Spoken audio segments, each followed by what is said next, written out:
வணக்கம் நண்பர்களே. டெட் தேர்விற்கான ஆங்கில வினாக்களில் இன்றைக்கு ஹோமோஃபோன்ஸ், ஹோமோனிம்ஸ் மற்றும் அனாகிராம்ஸ் பற்றி பார்க்க இருக்கிறோம். ஹோமோஃபோன்ஸ் என்றால் என்ன? ஒரே விதமான ஒலிப்புச் சொற்களுக்கு ஹோமோஃபோன்ஸ் என்று பெயர். ஒலிக்கும் முறைகளும் ஒரே மாதிரி இருக்கும், ஆனால் அதனுடைய பொருள் மட்டும் வேறுபடும். உதாரணத்திற்கு ஐசில் ஐசில் ஐசில் என்றால் பேருந்துகளில் இருக்கைகளுக்கு இடைப்பட்ட நடைபாதை என்று பெயர்.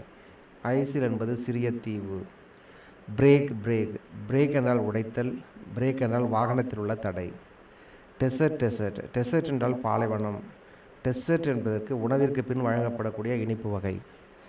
பிரின்சிபால் பிரின்சிபல் பிரின்சிபால் பள்ளி முதல்வர், பிரின்சிபல் கொள்கை அல்லது கோட்பாடு. காம்ப்ளிமெண்ட் காம்ப்ளிமெண்ட் காம்ப்ளிமெண்ட் என்றால் வந்திருந்தால் வாக்கியத்தை முழுமையாக நிரப்பக்கூடியது நிரப்பி. காம்ப்ளிமெண்ட் LI வந்திருந்தால் ஒருவரை பாராட்டுதல் காம்ப்ளிமெண்ட். இதற்கு ஹோமோஃபோன்ஸ். அடுத்ததாக ஹோமோனைம்ஸ் என்று ஒன்று இருக்கிறது. இவற்றில் இருக்கக்கூடிய ஸ்பெல்லிங்ஸ் ஒலிப்பு முறை ஒன்றாக இருக்கும், ஆனால் அது பயன்படுத்தக்கூடிய இடத்தை பொறுத்தவரையில் பொருள் வேறுபடும். அடிக்கடி கேட்கக்கூடிய ஹோமோனிம்ஸ் பேட். பேட் என்றால் கிரிக்கெட் பேட், வௌவால். பேங்க் பொருள் சேமிக்கக்கூடிய வங்கி, பேங்க் ரிவர் பேங்க் ஆற்றங்கரை. வாட்ச் கைக்கடிகாரம், வெர்பு கவனித்தல். பார்க் நாய் குறைத்தல், மரத்தின் பட்டை ட்ரீ பார்க். இவற்றுக்கு ஹோமோனிம்ஸ் என்று பெயர். அனாகிராம்ஸ் என்றால் ஒரு சொல்லில் உள்ள எழுத்துக்களை இடமாற்றினால் வேறு புதியதாக ஒரு வார்த்தை வரும், அதற்கு அனாகிராம் என்று பெயர். உங்கள் பாடப்புத்தகத்தில் இருக்க முக்கியமான அனாகிராம் சைலண்ட், லிசன். எழுத்துக்கள் அதே தான், ஆனால் சொற்கள் வேறு, பொருள் வேறு. எர்த்து, ஹெர்த்து, மீட்டு, டீம். கடந்த கால தேர்வில் கேட்கப்பட்ட வினாக்கள். Filling the blanks with the correct pair of homophones. The school dash is a man of strict dash. The school principal is a man of strict principles.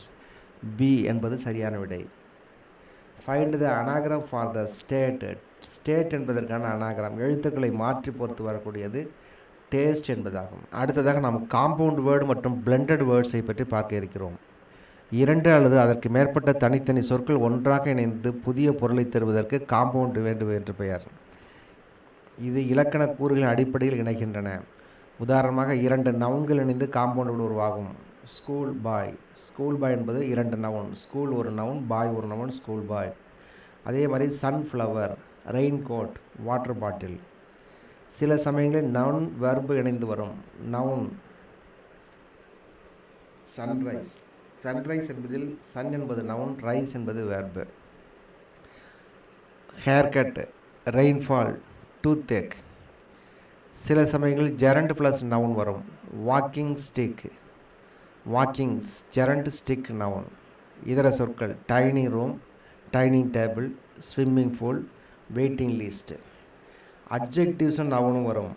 Black, black board, sweet heart, shortcut, hot water. Preposition. ப்ரிப்போசிஷனுக்கு அடுத்து noun வந்து காம்பவுண்டோடு உருவாகும். Over coat, underworld, downfall. தேர்வில் compound வேர்டை கொடுத்துவிட்டு அதில் எந்த வகையான இணைப்புகள் உருவாகி இருக்கிறது என்ற கேள்விகள் கேட்கப்படலாம். அடுத்ததாக பிளண்டட் வேர்ட்ஸ், கலப்பு சொற்கள். இரண்டு தனித்தனி சொற்கள் எழுத்துக்களை ஒன்றிணைந்து உருவாக்குவதற்கு பிளண்டட் வேர்ட்ஸ் என்று பெயர். உதாரணமாக பயோகிராபிக்கல் ஆப்ரேஷன், பயோபிக் என்று பெயர். பிரேக்ஃபாஸ்ட் லஞ்ச், பிரெஞ்சு என்று பெயர். Camera recorder, camcorder. Channel tunnel, chunnel. Documentary drama, docu drama. Electronic mail, email. Education entertainment, entertainment. International police, Interpol. Motorway hotel, motel. Smoke fog, smog. கடந்த கால தேர்வுகளில் டெட்டில் கேட்கப்பட்ட வினாக்கள். Identify the grammar combination of the compound word dining table. Dining table என்பதில் எந்த வகையான combination இருக்கிறது என்று கேட்டிருக்கிறார்கள். டைனிங் என்பது ING இருப்பதனால இது ஜெரண்ட், இது நவுன். இப்போ ஜெரண்ட் நவுன் என்பது சரியான விடை. வாட் இஸ் த பிளெண்டட் வேம் of the words international police? Interpol என்பது சரியான விடை. அடுத்ததாக நாம் கிளிப்டு வேர்ட்ஸ் மற்றும் அப்ரிவேஷன் அக்ரோனிம்ஸ் பற்றி பார்க்க இருக்கிறோம்.